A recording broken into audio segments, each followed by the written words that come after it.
Hey guys, कैसे हो आप लोग। दिस इज योर नीलेश भैया। बहुत बहुत स्वागत है आपका हमारे इस यूट्यूब चैनल पे।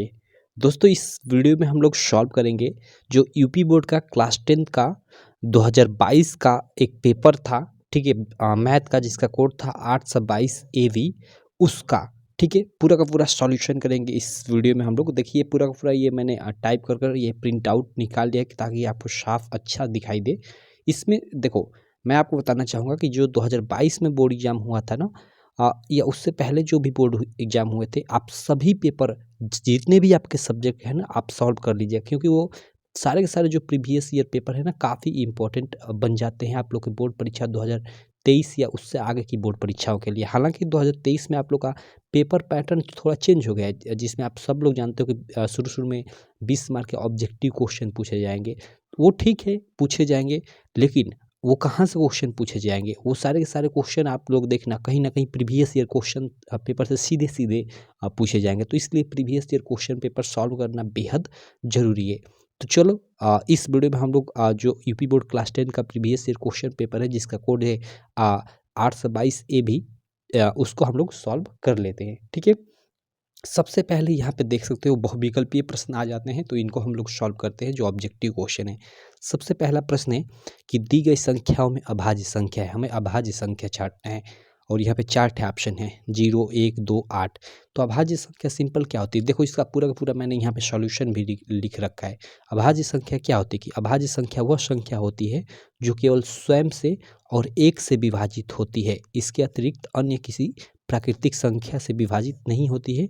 दी गई संख्याओं में अभाज्य संख्या 2 है। अगर इस प्रकार हम बात करें तो ये दी गई जो अभाज्य संख्या है इनमें से जो मतलब हम लोग की अभाज्य संख्या है वो 2 है। ठीक है, तो इस प्रकार ये हम लोग का थर्ड विकल्प सही हो जाता है, सिंपल। चलो, अगला हम लोग क्वेश्चन कर लेते हैं। अगला सेकंड है कि समीकरण 3x² - 2x + 1/3 = 0 का विविधकर होगा। ओके, विविधकर हमें पूछ रहे हैं। विविधकर मीन्स डिस्क्रिमिनेंट, जिसको आप बोलते हो d = b² - 4ac, आपने द्विघात समीकरण में पढ़ रखा होगा। ठीक है, जहाँ पे आप लोग देख सकते हो यहाँ ये क्या है, ये a है, ये b है और ये c है। अगर आप मानक द्विघात समीकरण से इसकी तुलना करोगे तो ठीक है, तो यहाँ पे सिंपल d = b²। अब b की जगह पे ये यहाँ देखो चिन्ह सहित लेते हैं, तो b की जगह पे ये रख दो और -4 और गुणे a, 4ac मतलब 4 गुणे a, तो a की जगह पे 3 और c की जगह पे 1/3 रखकर सॉल्व कर लो। जैसे यहाँ पे देखो, यहाँ पे किया गया है। यहाँ पे देखो 3x सॉल्व करने का असली तरीका ये है कि 3x² - 2x + 1/3 = 0 की व्यापक द्विघात समीकरण। अब व्यापक द्विघात समीकरण क्या होती है? ये होती है ax² + bx + c से तुलना करने पे, जहाँ ये a, b, c जो होती है संख्याएं होती हैं। ठीक, तो इससे तुलना आप करोगे तो यहाँ a बराबर 3 आ जाएगा, b बराबर -2 आ जाएगा और c बराबर 1/3 आ जाएगा, सिंपल। और लिख दोगे आगे कि चूंकि d = d विविधकर d = होता है b² - 4ac। अब b की जगह पे -2, उसका स्क्वायर तो स्क्वायर कर दो, -4 गुणे a, तो a की जगह पे 3 और c की जगह पे 1/3, और इसको आप सॉल्व कर दो। सॉल्व करोगे तो ये 2 दूना के 4 हो जाएगा, और ये आप लोग सॉल्व करोगे तो देखो ये 3 से 3 कट जाएगा, ये 4 एकम 4 यानी -4 ये बचेगा। ठीक है, 4 में से 4 गया 0, यानी फाइनली विविधकर यानी डिस्क्रिमिनेंट d का मान वो 0 हो गया। ठीक है, यही आपका आंसर हो जाएगा। तो इस प्रकार अगर देखा जाए तो इसका कौन सा विकल्प सही है? तो ये सेकंड का विकल्प, ये चौथा सही है। ठीक है, चलो उसके बाद थर्ड इसमें का प्रश्न कर लेते हैं। जो थर्ड नंबर ऑब्जेक्टिव प्रश्न है इसको देख लेते हैं।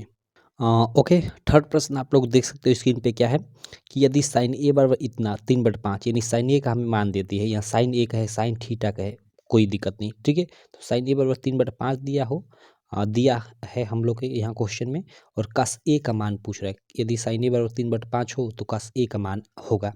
कई सारे तरीके हैं। ठीक है, जैसे यहाँ पे एक देखो, यहाँ पे एक तरीके से हल किया गया है। यहाँ पे देखो, ग प्रश्न को साइन ए बराबर हमें 3/5 दिया है, तो कॉस ए बराबर हम लोग का फार्मूला हो जाएगा रूट में 1 - sin² a। अब ये फार्मूला कहाँ से है? आप सब लोग जानते हो कि sin² theta plus cos² theta = 1 होता है। तो यहाँ से sin² थीटा = क्या हो जाएगा? 1 - cos² थीटा। यहाँ से ये स्क्वायर हटेगा तो साइन थीटा पर कोई ये अंडर रूट में चला जाएगा, यानी 1 - cos² थीटा हो जाएगा। तो ये साइन थीटा बराबर हम लोग का क्या आ गया? रूट में 1 - cos² थीटा। सॉरी, तो हम लोग का यहाँ पे, सॉरी यहाँ पे देखो हम लोग का कॉस ए का मान ज्ञात करना है। चूँकि साइन ए दिया है तो हम लोग इसको साइन को उधर ले जाएंगे। तो यहाँ से देखो हम लोग कॉस स्क्वायर थीटा बराबर क्या हो जाएगा, ये साइन उधर जाएगा तो ये भी माइनस हो जाएगा, ये 1 है उधर जाएगा तो 1 माइनस साइन स्क्वायर थीटा हो जाएगा। ठीक है, या कॉस थीटा बराबर अगर हम ज्ञात करें, ये स्क्वायर हटाए तो ये अंडर रूट में चला जाएगा, ये 1 माइनस साइन स्क्वायर थीटा हो जाएगा। या थीटा या यहाँ पे ए रखा गया है तो उससे कोई दिक्कत नहीं है, सिंपल। तो यहाँ पे कॉस ए बराबर को रूट में 1 माइनस साइन स्क्वायर ए हो जाएगा, और साइन ए का हमें मान दिया है, साइन ए का 3/5, और यहाँ साइन स्क्वायर ए है तो इसका हम लोग वर्ग कर देंगे 3/5 का, और इसको सॉल्व करेंगे, इसको करेंगे तो ये तितली का ये 9 हो जाएगा, ये 25 हो जाएगा, स्क्वायर खत्म। अब देखो 25 से कम 25, 25 में से 9 गया, हम लोग का 16 बच जाएगा। ठीक है, और ये बटा का 25, ये लसा हो जाएगा 25। ठीक है, तो 25 में से 9 गया, 16 हम लोग का बचेगा, और नीचे ये 25 का 25, इसको अंडर रूट से बाहर करेंगे तो ये 4/5 ये आंसर आ जाएगा। इसको एक और तरीके से हम सिंपल कर सकते हैं। जैसे हम लोग का देखो साइन ए का मान दिया है, हम लोग का साइन ए का मान दिया है क्या, 3/5। तो चूंकि हम जानते हैं कि साइन ए यानी वही साइन थीटा बराबर हम लोग का क्या होता है, लंब बटा कण होता है, और हमें कॉस थीटा का मान पूछ रहा है कि cos theta equal to question. तो कॉस थीटा बराबर क्या होता है, हम लोग सब जानते हैं कि कॉस थीटा बराबर क्या होता है, आधार बटा हम लोग का कण होता है। तो देखो हमें लंब मालूम है, लंब 3 है, कण है 5, हमें आधार मालूम करने हैं। तो आधार बराबर क्या होता है, आधार बराबर होता है हम लोग का अंडर रूट में कण का स्क्वायर, तो कण का स्क्वायर 25 माइनस लंब का स्क्वायर तितली का 9, 25 में से 9 गया 16, और 16 ये बाहर निकलेगा तो 4 हो जाएगा, यानी आधार का मान 4 हो गया। तो यहाँ से कॉस थीटा बराबर क्या हो जाएगा, आधार की जगह हम लोग 4 रख देंगे, और बटा कण की जगह, कण हम लोग का पहले से है 5, तो 4/5 यहाँ से भी आंसर है। ऐसे भी आप निकाल सकते हो, सिंपल। ठीक है, कई तरीके हैं निकालने के, तो हम लोग का 4/5 आंसर हो जाएगा। तो ये इसका क्वेश्चन ये 4/5 सेकेंड ऑप्शन सही हो जाएगा। ठीक है, तो ये हम लोग का ग प्रश्न था। चलो अब हम लोग ग के बाद घ प्रश्न कर लेते हैं। अगला प्रश्न, 1 मिनट। ओके, यहाँ देखो ये घ प्रश्न क्या है, और काफ़ी इम्पोर्टेंट प्रश्न है, काफ़ी मस्त प्रश्न है। क्या है कि दो समरूप त्रिभुजों के क्षेत्रफल 4:9 के अनुपात में हैं, त्रिभुजों की भुजाओं में अनुपात होगा। ओके, हमें समरूप त्रिभुज दिया है कि दो समरूप त्रिभुज हैं, उनका क्षेत्रफलों में 4:9 का अनुपात है, तो उनकी भुजाओं में कितने का अनुपात होगा, सिंपल। ठीक है, इस क्वेश्चन को कैसे करेंगे, तो देखो यहाँ थोड़ा कुछ चीज़ें इसके बारे में मैं बता देता हूँ आपको, उसके बाद इसको मैं आपको दिखाता हूँ कि किस तरह इसको सॉल्व किया गया है। देखो समरूप त्रिभुज क्या मीन्स आप सब लोग जानते हो, जैसे ये एक त्रिभुज हो गया और ये एक त्रिभुज हो गया, ये दो हम लोग के समरूप त्रिभुज हो गए। ठीक, तो समरूप त्रिभुज में होता क्या है, इसको आप लोग थोड़ा ध्यान देना। समरूप त्रिभुज का जो क्षेत्रफल होता है, इसमें जो संगत भुजाएं होती है, जैसे ये ए बी सी हो गया, ये पी क्यू आर हो गया। ठीक है, तो इसमें जो संगत भुजाएं होती हैं उनकी मतलब देखो, ओके, यहाँ पे थोड़ा देखो देखो जो दो समरूप त्रिभुज होते हैं, ठीक है, उनकी जो संगत भुजाएं होती है ना, देखो दो जो समरूप त्रिभुज होते हैं उनका जो क्षेत्रफलों का अनुपात होता है, यानी अगर इसके क्षेत्रफल की बात करें और इसके क्षेत्रफल की हम बात करें तो उनकी किन्हीं दो संगत भुजाओं के अनुपात के बराबर होता है। जैसे हम लोग क्षेत्रफल समरूप त्रिभुज ए बी सी के क्षेत्रफल की बात करें, ए बी सी का क्षेत्रफल और बटे समरूप त्रिभुज पी क्यू आर के क्षेत्रफल की बात करें तो किसके बराबर होगा, वो इनकी संगत भुजाओं के अनुपात के बराबर होगा। संगत भुजा मीन्स जैसे ये भुजा ले रहे तो इसके संगत ये है, तो ये ए बी का स्क्वायर बटा पी क्यू के स्क्वायर के बराबर होगा। या फिर ये इस भी भुजा के बराबर हो सकता है, तो बराबर में इसको भी लिख सकते हैं कि बी सी का स्क्वायर बटा क्यू आर का स्क्वायर। ठीक है, या इनका क्षेत्रफल का अनुपात ये भी ये जो संगत दोनों संगत भुजाएं हैं इनके भी बराबर हो सकते हैं, तो इसको हम लिख सकते हैं ए सी का स्क्वायर बटे में ये पी आर का स्क्वायर, सिंपल। तो हमें क्या करना है, हमें कोई भी एक भुजा लेकर उसके क्षेत्रफल पे हमें जो चीज़ें दी है उसको सेटिस्फाइड करना है। तो सिंपल, चलो अब हम लोग कर लेते हैं। यहाँ पे हमें इसका सोल्यूशन यहाँ पे देखो पहले ही कर रखा है। यहाँ पे जैसे ये देखो समरूप त्रिभुज ए बी सी का क्षेत्रफल, मतलब ये सॉल्व करने का तरीका है, एक मान लो यह त्रिभुज है, इसका ए बी सी है, और एक और त्रिभुज है पी क्यू आर। ठीक है, इसके आधार पर ये समझाया गया है कि समरूप त्रिभुज ए बी सी का क्षेत्रफल क्या होगा, और समरूप त्रिभुज पी क्यू आर का क्षेत्रफल, इनकी जो संगत भुजा है, जैसे ये ए बी है तो और ये पी क्यू है, तो देखो ए बी उसके दोनों के वर्ग के, ए बी के वर्ग का और ये पी क्यू के वर्ग के बराबर होगा। या फिर ये भी तो दोनों संगत भुजाएं हुई तो बी सी का स्क्वायर बटा क्यू आर का स्क्वायर, या फिर ये भी तो दोनों संगत भुजाएं हुई तो वही यहाँ पे ए सी का स्क्वायर और बटे में ये पी आर का स्क्वायर ले लिया है, तो उससे कोई दिक्कत नहीं, हम लोग कोई भी एक भुजा ले लेंगे। ठीक है, जैसे यहाँ पे देखो ये ए बी का स्क्वायर बटा पी क्यू का स्क्वायर यहाँ पे ले लिया है, और ये दिया है कि क्षेत्रफल किसके बराबर है, 4/9 के बराबर यहाँ दिया है ना, 4 संबंधी 9 यानी वही 4/9, तो उसको यहाँ पे उसके बराबर कर लिया है। तो यहाँ से अगर आप ये स्क्वायर हटाना चाहो तो इधर आपको अंडर रूट यूज करना पड़ेगा। ठीक है, तो ये स्क्वायर हट गया और ये 4 अंडर रूट में है, मतलब करनी में है, तो ये 4 बाहर आएगा 2 हो जाएगा, तो 9 बाहर आएगा तो 3 हो जाएगा, यानी ए बी बटा पी क्यू, यानी जो भुजाएं हैं उनमें अनुपात, यानी ए बी बटा पी क्यू, यानी ए बी और पी क्यू जो भुजाएं हैं दोनों की संगत भुजाएं, उनमें अनुपात 2 संबंधित 3 होगा। सिंपल। ठीक है, तो इस प्रकार हम लोग देखें 2 संबंधित 3, तो ये फर्स्ट ऑप्शन सही हो जाएगा। ठीक है, ओके, चलो यार थोड़ा गला बैठ जा रहा है बार बार, कोई दिक्कत नहीं। चलो अगला हम लोग ये घ के बाद अंग प्रश्न कर लेते हैं। यहाँ ये प्रश्न क्या है कि 3 4 6 तथा x का समांतर माध्य 5 है, तो x का मान होगा। सिंपल, इसको देखो करने का तो आप इसको मतलब इसका पूरा का पूरा फार्मूला, चूँकि आपको देखो एग्जाम में आपको इसको सॉल्व नहीं करना है नए पैटर्न के अनुसार, आपको इसका OMR शीट पे आंसर देना है। मतलब आपको मतलब ऐसे मतलब आप चारों ऑप्शन से ढूंढना है कि कौन आंसर सही है, उसका OMR शीट पे इस तरह भरना है। तो इसको कैसे भी सॉल्व कर सकते हो, ऐसे ये पूरा ये जो मेथड है इस तरह आपको मतलब यूज नहीं करना है। एक्चुअली ये तो मैं आपको बता दे रहा हूँ कि करने का तरीका क्या होता है। इससे क्या होगा कि आपका थोड़ा जो कॉन्सेप्ट है वो मजबूत होगा। सिंपल, तो जैसे ये अंक प्रश्न है, तो समांतर माध्य का ये फार्मूला आप यूज करोगे।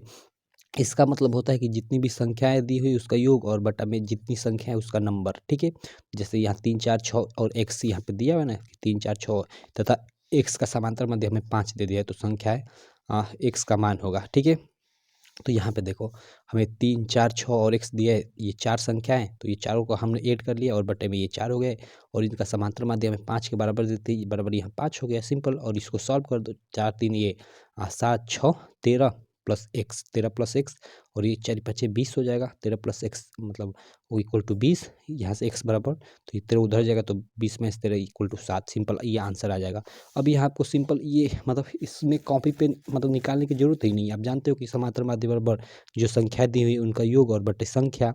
ठीक है, तो 4 3 7 6 13, 13 प्लस एक्स हो जाएगा, और ये बटे में संख्या कितनी है 1 2 3 4, तो ये 4 हो जाएगा, और ये समांतर माध्य 5 के बराबर दिया तो बराबर 5, तो ये 4 5 20 हो गया, ये 13 उधर जाएगा तो 20 में से 13 जाएगा, तो हम लोग का 7 बच जाएगा, यानी x का मान 7 आ जाएगा। सिंपल, अब इसका जो भी आंसर है उसका हम लोग मतलब ऑप्शन के अनुसार अगर टिक करें तो ये 7 सही हो जाएगा। सिंपल, यही ऐसे आपको सॉल्व करना है। ठीक है, चलो इसके बाद ये लास्ट बहुविकल्पीय प्रश्न सॉल्व कर लेते हैं, उसके बाद ये सब प्रश्न हम लोग सॉल्व करेंगे। ठीक है, इसमें क्या है कि 2 बिंदुओं, जैसा हम लोग को दिया है 2 बिंदु दिया है, एक ये और एक ये, इनके बीच की दूरी पूछ रहा है। तो सिंपल, 2 बिंदु के बीच की दूरी का आप फार्मूला यूज कर लो। 2 बिंदु के बीच की दूरी का जो फार्मूला होता है वो क्या होता है, 2 बिंदु अगर दिया हो, मतलब 2 बिंदु हो उनके जैसे ये एक बिंदु है एक ये बिंदु है, और इनका हमें निर्देशांक दिया हो। ठीक है, तो इनके बीच की दूरी का फार्मूला जो डी होता है वो होता है x2 माइनस x1 होल का वर्ग plus y2 minus y1 whole का वर्ग। जैसे यहाँ पे देखो 2 बिंदुओं P x1 और y1 तथा मतलब Q x2 y2 के बीच की दूरी D equal to x2 minus x1 whole का वर्ग plus y2 minus y1 whole का वर्ग का ये मतलब फार्मूला होता है। ठीक, सिंपल। तो यहाँ हमें 2 बिंदु दिया है, जिसमें से यहाँ मैं आपको दिखा देता हूँ। यहाँ देखो फर्स्ट बिंदु दिया है 2 3, तो ये हम लोग का x1 हो गया, ये हम लोग का y1 हो गया। ठीक है, और ये हम लोग का x2 हो गया और ये y2 हो गया। ठीक, तो यहाँ देखो, यहाँ पे सिंपल यहाँ पे रख देते हैं हम लोग, यहाँ x2 की जगह 4, यहाँ क्यों, क्योंकि x2 यहाँ पे 4 है। ठीक है, और माइनस x1 की जगह 2, तो यहाँ पे 2 रखा गया, और उसका स्क्वायर है यहाँ फार्मूले में, तो स्क्वायर, और बीच में प्लस, और देखो y2 यहाँ क्या है 1 है, और माइनस y1 क्या है 3, तो 3, और इसका पूरा का पूरा होल वर्ग है तो होल वर्ग, और इसको हम लोग सॉल्व कर देते हैं। तो ये 4 में से 2 गया 2, और तो ये 2 हो गया और 2 का वर्ग। ठीक है, और ये 1 में से -3 गया तो -2, और इसका वर्ग है तो वर्ग। सिंपल, ये 2 दूना का 4 और ये 2 दूना का 4, ये -2 गुणा होगा तो प्लस हो जाएगा। ठीक है, 4 4 8 हो जाएगा, और 8 को आप लोग तोड़ोगे जैसे रूट में, तो 2 गुणे 2 होगा, तो ये जोड़ा बनकर 2 बाहर आ जाएगा, और एक 2 अंदर बचेगा, तो 2 रूट में 2, ये मतलब फाइनली आंसर हो जाएगा, मतलब उन 2 बिंदुओं के बीच की दूरी हो जाएगी। ठीक है, तो ऑप्शन के अनुसार यहाँ पे देखो ये थर्ड ऑप्शन सही है, 2 रूट में 2। सिंपल, ठीक है, तो इस तरह से आप इस प्रश्न को करोगे। बाकी अब चलो यहाँ पे हम लोग देख लेते हैं, ये फर्स्ट प्रश्न था जिसके अंतर्गत हम लोग के 6 ऑब्जेक्टिव प्रश्न थे। ठीक, अब हम लोग सब्जेक्टिव प्रश्न पे आ जाते हैं। चूँकि देखो इस बार ये एक-एक मार्क का दिया है, लेकिन आप लोग के बोर्ड एग्जाम में एक-एक मार्क का इस बार प्रश्न नहीं पूछेगा। एक-एक मार्क का केवल आप लोग के मतलब ऑब्जेक्टिव क्वेश्चन पूछेंगे। तो इसमें से जो हल्के क्वेश्चन होंगे उनको ऑब्जेक्टिव में ऐड कर देगा, और जो थोड़ा मतलब टफ होंगे, ठीक है, जिसको करने में थोड़ा टाइम लगेगा, उसको इस बार 2 मार्क में ऐड कर देगा। ठीक है, 2 मार्क में या 3 मार्क में, इसको आपको ध्यान देना है। तो चलो इसको भी हम लोग सॉल्व कर लेते हैं। हालाँकि ये इसमें से कोई भी मुझे नहीं लगता कि आप लोग का ऑब्जेक्टिव क्वेश्चन में कुछ पूछेगा, क्योंकि ये थोड़े बड़े प्रश्न हैं। इनको की तो 2 मार्क में पूछेगा, की तो 3 मार्क में। तो चलो एक-एक को हम लोग सॉल्व कर लेते हैं। ठीक देखो इसमें से पहला प्रश्न क्या है, 1 मिनट। ओके, देखो इसमें पहला प्रश्न क्या है, देखो कि यदि द्विघात समीकरण, हमें द्विघात समीकरण दिया है एक्स स्क्वायर माइनस 2kx-6, ठीक है, इक्वल टू 0 का एक मूल 3 है, तो k का मान ज्ञात कीजिए। ओके, हमें ये एक द्विघात समीकरण दिया है और यहाँ कुछ संख्या रहना चाहिए यहाँ पे, ठीक है। उसको हम मान लो एक तरह से गायब कर दिया है और उसी का एक तरह से मान पूछ रहा है, ठीक है। तो यहाँ k के जगह पे क्या होगा, देखो सिंपल ऐसे क्वेश्चन में हम लोग क्या करते हैं कि जैसे कोई भी द्विघात समीकरण दिया हो और उसका एक मूल दिया हो, ठीक है, और दूसरा मूल पूछ रहा हो, तो उसी मूल को, ठीक है, उस मतलब जो जिसके बारे में पूछ रहा है उसके जगह पे हम लोग पूरा, मतलब उसके जगह पे नहीं, एक्स के जगह पे पूरा का पूरा रख देते हैं द्विघात समीकरण में। और पूरा क्यों ऐसा करते हैं, क्योंकि वो अगर द्विघात समीकरण का मूल है एक, तो वो पूरे की पूरी इस द्विघात समीकरण को सेटिस्फाइड करेगा, मतलब इधर 0 है तो इधर भी 0 होगा, तो रख देंगे। तो हम लोग का उसमें से एक, हम लोग जो भी क्वेश्चन पूछ रहा है उसका हम लोग मतलब मान निकाल लेंगे। जैसे यहाँ पे देखो, 1 मिनट, यहाँ पे देखो इसको सॉल्व किया गया है। चूँकि यह प्रश्न आपके बोर्ड एग्जाम में 2 मार्क में या 3 मार्क में आएगा, तो इसको सॉल्व करना होगा। तो कैसे आप लोग करोगे, बिल्कुल डिटेल में देखो यहाँ पे किया गया है। देखो ऐसे हल लिखोगे लिखोगे कि x square minus 2kx-6 equal to 0 का एक मूल 3 है, ठीक है, ये तो क्वेश्चन में ही दिया है। आगे लिखोगे कि x बराबर 3 दिए गए समीकरण को संतुष्ट करेगा। संतुष्ट करने का मतलब कि अगर x बराबर हम लोग 3 रखते हैं इसमें, ठीक है, x के जगह पे, तो ये इधर बराबर के इधर भी 0 आ जाएगा और इधर भी 0 आ जाएगा, ठीक है।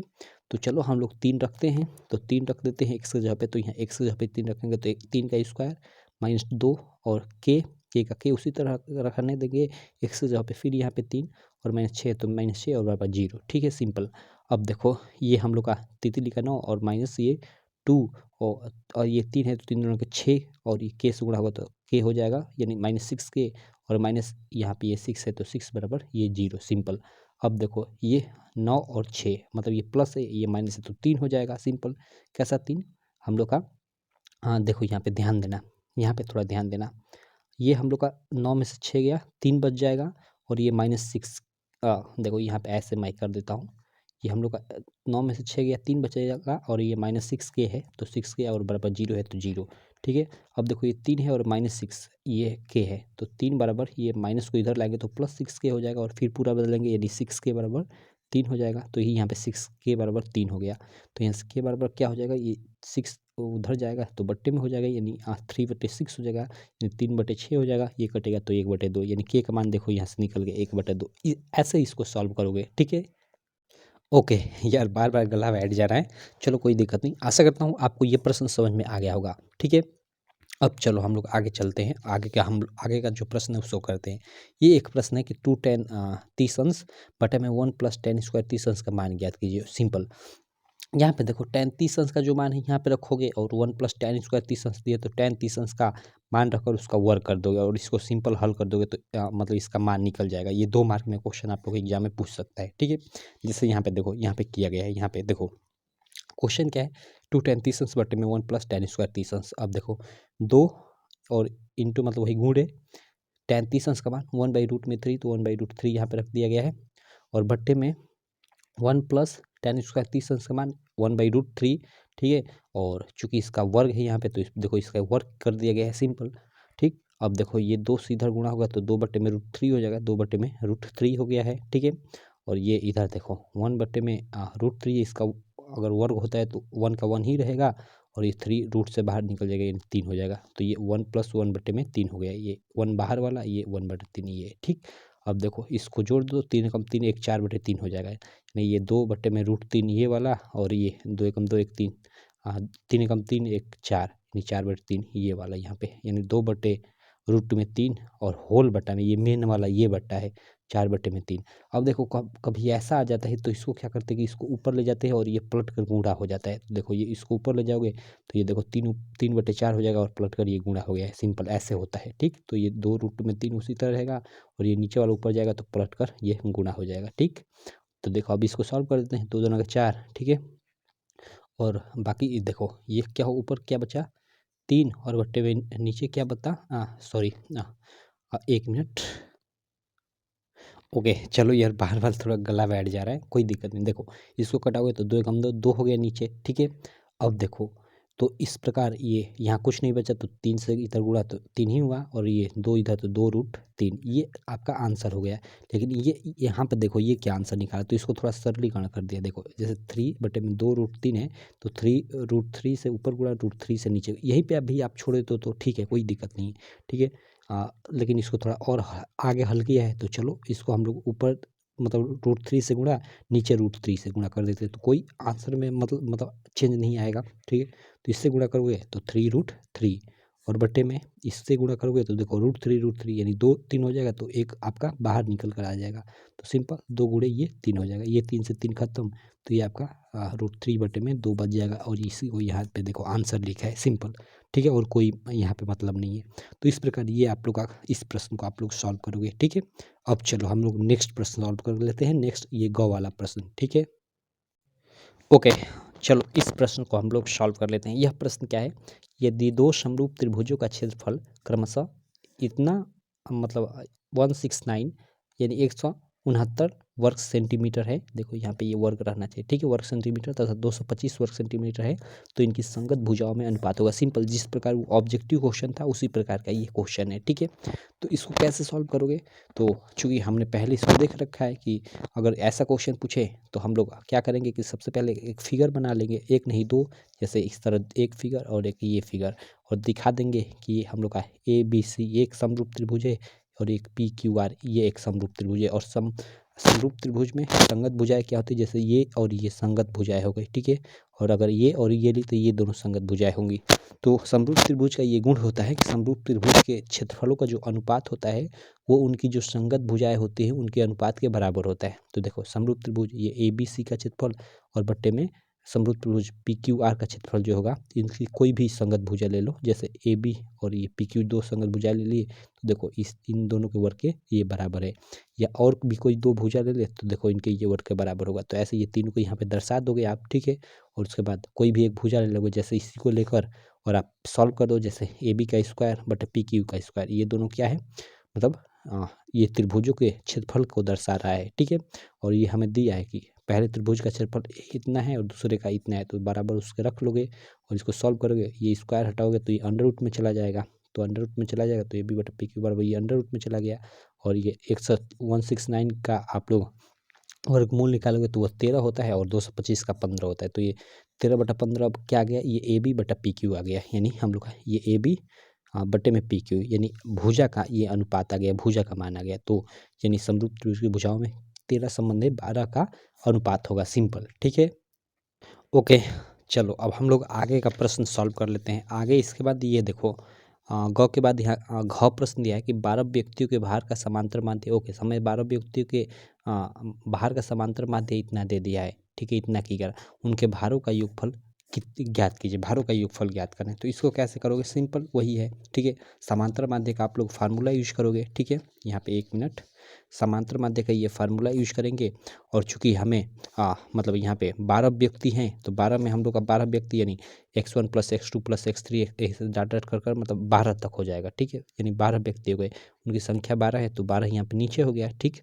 और ये हमें दे दिया है कि उनका समांतर माध्य कितना है 45.6 है, यानी यहाँ पे दिया है ना, तो उसी को यहाँ पे हम लोग रख लेंगे, सिंपल। और यहाँ से इसको हम लोग ऐड करेंगे तो ये x1 + x2 + x3 बराबर इसे डॉट डॉट डॉट को x मतलब प्लस x12 बराबर यानी x12 बराबर क्या हो जाएगा, ये 12 उधर जाएगा तो गुणा हो जाएगा, यानी 45.6 × 12 तो ये गुणा होगा तो वो 547.2 किग्रा आएगा। यानी 12 व्यक्तियों के भारों का जो योगफल होगा, यहाँ पे ये 12 व्यक्तियों के भारों का जो योगफल वो 547 0.2 kg होगा। सिंपल, ऐसे इसको सॉल्व कर लोगे, ठीक है। हाँ, काफ़ी हल्का सवाल है, कोई दिक्कत इसमें नहीं होनी चाहिए। चलो, इस प्रकार ये हम लोग का दूसरा प्रश्न भी समाप्त हो जाता है। अब चलो हम लोग तीसरे प्रश्न पे चलते हैं। इसको मैं थोड़ा साइड में रख देता हूँ। हम लोग का तीसरा प्रश्न कहाँ है भाई? इधर, अच्छा यहाँ पे है। चलो, इसको हम लोग सॉल्व करते हैं। ये तीसरा प्रश्न है इसको, ठीक है। तीसरे प्रश्न में भी देखो सभी खंड कीजिए, और यहाँ पे देखो ये 2-2 मार्क का दिया है कि ये 2-2 मार्क के हैं, लेकिन इसमें से देखो ये वाला जो प्रश्न है ना काफ़ी मतलब थोड़ा इम्पोर्टेंट है, तो इसको 2 मार्क या 3 मार्क में भी पूछा जा सकता है, ठीक है। तो चलो चलो इसको हम लोग सॉल्व कर लेते हैं एक एक कर, ठीक है। उसके बाद इसको हम लोग सारे के सारे इसको सॉल्व कर रहने देते हैं। आगे के जो क्वेश्चन होंगे यानी क्वेश्चन नंबर 4, क्वेश्चन नंबर 5, उसको हम लोग नेक्स्ट वीडियो में हम लोग सॉल्व करेंगे, ठीक है। तो चलो इन चारों प्रश्नों को हम लोग सॉल्व कर लेते हैं। इसमें से पहला जो प्रश्न है काफ़ी यही इंपॉर्टेंट है, क्या कि अभाज्य गुणनखंड विधि द्वारा 96 4 से 4 का HCF और LCM ज्ञात कीजिए। सिंपल, अभाज्य गुणनखंड विधि द्वारा इसका हमें क्या ज्ञात करना है? HCF यानी हाईएस्ट कॉमन फैक्टर, ठीक है। और LCM, HCF यानी मौसा, ठीक है, और LCM मीन्स लॉसा ज्ञात करना है किसका? अभाज्य गुणनखंड विधि से। चलो कैसे ज्ञात करते हैं उसको मैं आपको बताता हूँ। चलो देखो, इसके लिए सबसे पहले हम लोग 96 और 4 से 4 का गुणनखंड निकालेंगे, क्योंकि हमें अभाज्य गुणनखंड विधि से हमें पूछा है। तो यहाँ हम लोग सबसे पहले क्या करेंगे कि 96 का गुणनखंड करेंगे तो वो 2 गुणे 2 गुणे 2 गुणे 2 गुणे 2 गुणे 3 होगा, ठीक है, ठीक है। यानी इसको आप इसको लेते हो तो 1 2 3 4 5 यानी 2 घाते 5 गुणे ये 3 के बराबर होगा, ठीक। अब देखो 4 से 4 का हम गुणनखंड निकालते हैं तो 2 गुणे 2 गुणे 1 से 1 के बराबर होगा। इसको आप, ये 2 है तो 2 का स्क्वायर और गुणे 1 से 1 भी लिख सकते हो। अब देखो हम लोग का HCF 96 और 4 से 4 का HCF यहाँ पे लिखा है। HCF कैसे यहाँ पे गुणनखंड विधि से निकालते हैं? अब देखते हैं इसमें ना, ये जो आपने गुणनखंड निकाला है इसमें हम लोग क्या देखते हैं, दोनों में हम लोग जोड़ा देखते हैं कितना जोड़ा बन रहा है। तो देखो यहाँ पे एक ये 2-2 का जोड़ा बन जा रहा है, ये एक ये 2-2 का जोड़ा बन जा रहा है। इसके अलावा और कहीं नहीं जोड़ा बनेगा, तो सिंपल वही 2 गुणे 2 यानी 4। इस प्रकार ये HCF निकल जाता है यानी मौसा निकल जाता है। और लसा के लिए क्या किया जाता है गुणनखंड विधि से? देखो यहाँ पे ये तो फार्मूले का यूज किया है, तो ऐसे मत करना, ये गलत है, ठीक है। लसा के लिए क्या किया जाता है कि लसा में जो जोड़ा बने वो तो लिखा ही जाता है। जैसे 2 गुणे ये मतलब ये इन दोनों का मिलाकर 1 2 और इन दोनों का मिलाकर 1 2, और बाकी जो बचता है वो भी, जैसे ये बच गया तो इसको भी आपको लिखना पड़ेगा 2 गुणे 2 गुणे 2 गुणे 3। हमने ये जो बचा इसको लिख लिया, और नीचे ये जो बच रहा है इसको भी लिखना होता है, यानी गुणे 1 0 1। अब देखो 2 गुणे 2 गुणे 2 गुणे 2 गुणे 2 गुणे 3 गुणे 1 से 1, इन सभी का आप लोग गुणा करोगे तो ये वाला आंसर आ जाएगा। आप लोग देख लेना 96, ठीक है। तो इस तरह से लॉसन निकाला जाता है, ये गुणनखंड विधि है, ठीक है। यहाँ ये चूंकि ये फार्मूले का थोड़ा यूज किया इसलिए इसको मैं कट कर दिया। तो इस तरह से गुणनखंड विधि द्वारा ये HCF और LCM यानी मौसा और लॉसन ज्ञात किया जाता है। सिंपल, ठीक है, आप जानते भी होंगे। तो ये हम लोग का पहला प्रश्न सॉल्व हो जाता है। इसमें का तीसरे का सेकंड क्या है देख सकते हो। सेकंड प्रश्न है कि के किस मान के लिए रैखिक समीकरणों, ओके, रैखिक समीकरण दिया हमें कि x प्लस 3y माइनस कोष्ट में k-3 इक्वल टू 0, ओके। और एक और दिया है कि 12x यानी 12x प्लस KY माइनस के बराबर 0 के युग्म के अपरिमित रूप से अनेक हल होंगे, ओके।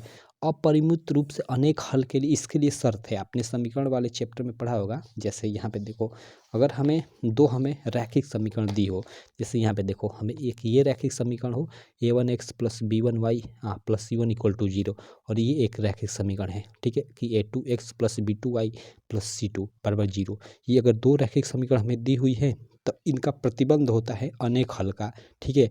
यदि एक दिए गए रैखिक समीकरण के उनके अपरिमित हल होंगे तो उसका एक प्रतिबंध होता है कि a1/a2 बराबर होगा b1/b2 के, और वही बराबर होगा c1/c2 के। ये एक प्रतिबंध होता है, ठीक है।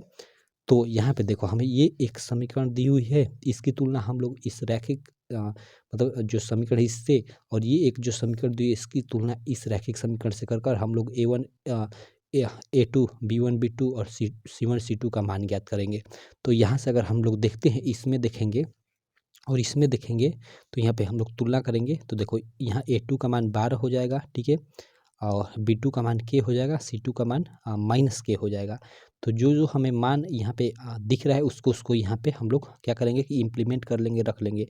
तो दिए गए समीकरणों के युग में युग्म के अपरिमित हल है, इस तरह से हम लोग लिखेंगे, मतलब पूरा इस तरह से लिखेंगे। और यहाँ A1 की जगह K, A1 की जगह यहाँ पे देखो A1 की जगह यहाँ पे ये K है, तो इस K को हम लोग यहाँ पे A1 की जगह K रख देंगे। A2 का 12 है, तो A2 का यहाँ पे 12, ठीक है। और यहाँ पे B1 का 3 है, B1 का देखो यहाँ पे B1 ये 3 है, तो यहाँ पे 3 हम लोग रख देंगे। और B2 यहाँ पे देखो, मतलब यहाँ पे B2, यहाँ पे ये B2 है, देखो यहाँ पे ये A1 है, ये B1 है और ये C1 है, ठीक है। और यहाँ पे देखो ये हम लोग का इसमें ये A2 है, ये B2 है K, और ये C2 है, सिंपल, ठीक। तो जो यहाँ पे मतलब A1/A2 है, तो A1 की जगह पे K, A2 की जगह पे ये 12, इसमें तो 12, सिंपल। यहाँ पे देखो 12, B1 की जगह 3 है, तो 3, और यहाँ पे B2 की जगह K है, तो B2 की जगह हम लोग यहाँ पे K रख लेंगे, ठीक है। और देखो यहाँ C1 की जगह पे K-3 है, तो C1 की जगह पे हम लोग K-3 कर देंगे, लेकिन चिन्ह सहित। देखो आगे माइनस है तो माइनस भी चिन्ह सहित लेंगे, ठीक है। और बटे में C2 है, तो C2 की जगह पे यहाँ पे क्या है, C2 की जगह पे देखो यहाँ माइनस K है, तो यहाँ माइनस K रख देंगे, सिंपल, ठीक है। तो इस प्रकार इसको रख देंगे और इसको हल करेंगे। अब हल करते जाएंगे, तो हल देखो, इसको हल करते हैं हम लोग, ठीक है। 1 मिनट। ओके, आगे देखो, आगे हम लोग क्या करेंगे कि पहले मान लो इन दोनों को हमने ले लिया, ठीक है। इन दोनों को देखकर और इन सबको हल करेंगे और के का मान ज्ञात करेंगे, और के का जो मान आएगा उसको हम लोग, ये जो समीकरण है फर्स्ट और ये जो समीकरण सेकेंड है, ठीक है, रैखिक समीकरण, इनमें रख कर देखेंगे कि ये मतलब जो मान आ रहा है वो दोनों तरफ 0 के बराबर आ रहा है, मतलब इसको सेटिस्फाइड कर रहा है के का मान। अगर सेटिस्फाइड कर देता है तो वही आंसर हो जाएगा, अगर नहीं सेटिस्फाई करते हैं तो वो आंसर नहीं होगा। तो फिर हम लोग क्या करेंगे, इसको किसी के साथ लेकर चेकअप करेंगे। तो यहाँ देखो सबसे पहले आप के, मान लो इन दोनों को हम लोग यहाँ पे देखो चेकअप किया गया है, तो K/12 यानी K/12 और ये 3/K, इसको हल करेंगे तो K² और ये 12×3 = 36, यानी K बराबर एक तरह से बोले तो प्लस माइनस, ये मतलब K² हटेगा ना, तो K बराबर ये रूट में हो जाएगा, रूट से बाहर निकलेगा तो +-6 हो जाएगा। तो आप +-6 यहाँ पे, मतलब यहाँ पे रख कर आप इसमें चेक करोगे इन दोनों में कि कौन संतुष्ट कर रहा है, ठीक है। तो यहाँ पे +6 संतुष्ट करेगा, ठीक है। तो एक तो ये हो गया समीकरण 1 के अनुसार, एक ये हो गया। एक बार आप लोग क्या लिखोगे कि एक बार इन दोनों को भी ले लोगे, सिंपल, एक बार इन दोनों को भी ले लोगे। और जैसे यहाँ पे 3/K और K-3/K रखा गया है, तो ये 3K हो जाएगा, ये इधर गुणा होगा तो K² और -3 हो जाएगा, ठीक है। देखो यहाँ पे जैसे ये यहाँ पे देखो ये 3K बराबर ये K इधर, मतलब सीधे यहाँ पे एक स्टेप बढ़ा दिए, ये गुणा होगा तो K² -3K हो जाएगा।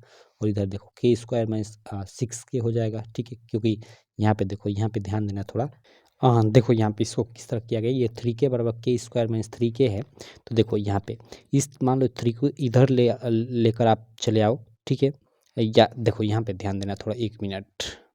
हाँ देखो यहाँ पे मैं कर ही देता हूँ, जैसे ये 3K है और इधर ये माइनस इधर आएगा तो +3K हो जाएगा, और बराबर ये K² इधर है तो K² होगा, सिंपल। तो ये 3 × 6K बराबर K² हो जाएगा। अब देखो ये 6K उधर जाएगा तो 0 बराबर K² -6K हो जाएगा, और पूरा पलट देंगे तो ये K² -6K बराबर 0 हो जाएगा। तो देखो सीधे इसको यहाँ पे लिख दिया इसको, ठीक है।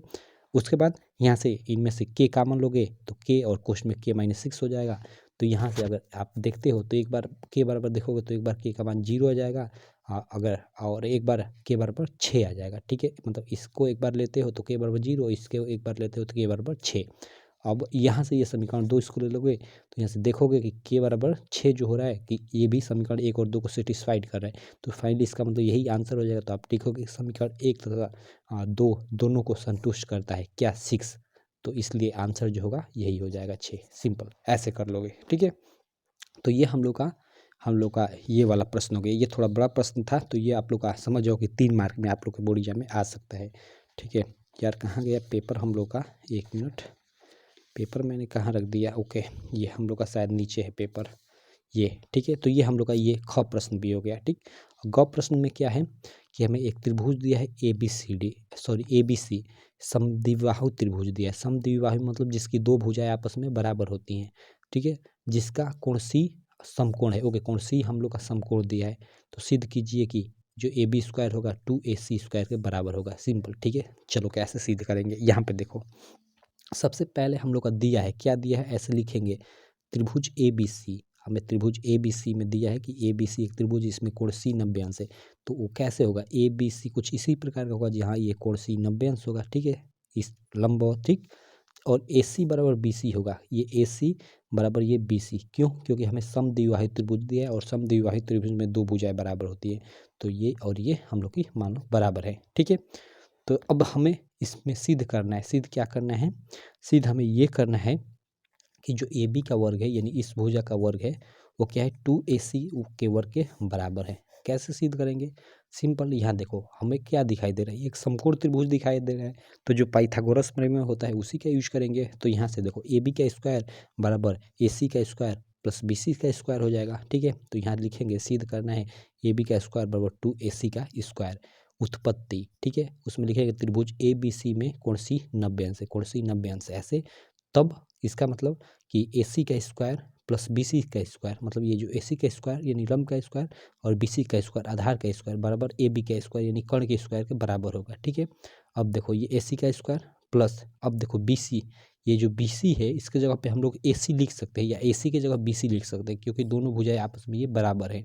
तो उसीलिए ये BC की जगह AC यहाँ पे लिख दिया गया, क्योंकि AC BC के बराबर, BC AC के बराबर है, ठीक है। तो यहाँ पे हम लोग BC की जगह AC लिख देंगे और इसका वर्ग है तो वर्ग और बराबर AB का स्क्वायर ये है, तो उसको चूंकि हमने यहाँ AC को मतलब BC स्क्वायर को AC स्क्वायर क्यों लिखा, मतलब सिंपल वही कहने का मतलब BC को AC क्यों लिखा, क्योंकि AC और BC ये दोनों आपस में बराबर हैं, ठीक है, इसीलिए लिखा, ठीक।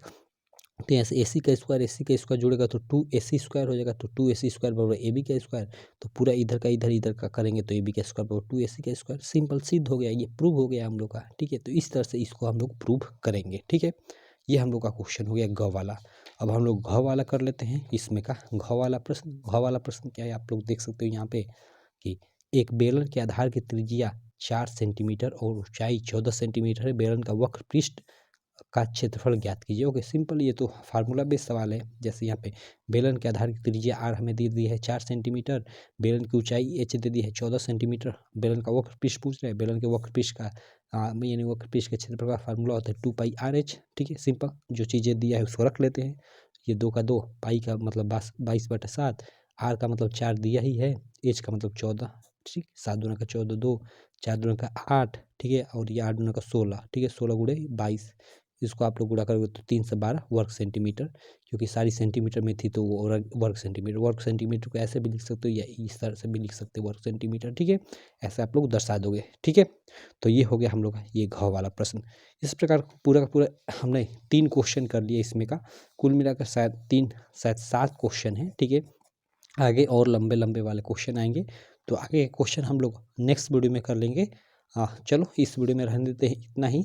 आशा करता हूँ आपको ये वीडियो काफ़ी अच्छी लगी होगी। वीडियो अच्छी लगी तो यार चैनल को सब्सक्राइब कर देना, वीडियो को लाइक कर देना और अपने सारे दोस्तों में इस वीडियो को शेयर भी कर देना।